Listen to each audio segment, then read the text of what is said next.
Hey guys, today we learned the verb entrenar, to train or work out. Entrenar.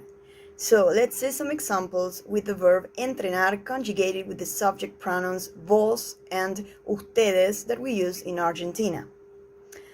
Si entrenas seguido, vas a ver buenos resultados. ¿Entrenaste el sábado con los pibes? Ustedes entrenan poco y se nota. Ustedes entrenaron todo el invierno para relajarse en verano. And now the imperatives. Entrená en la semana y descansá el finde. ¡Entrenen! ¡Carajo! ¡Entrenen! So, I hope you've liked this, guys. If you did, share, like and follow. Decímelo en castellano. ¡Nos vemos!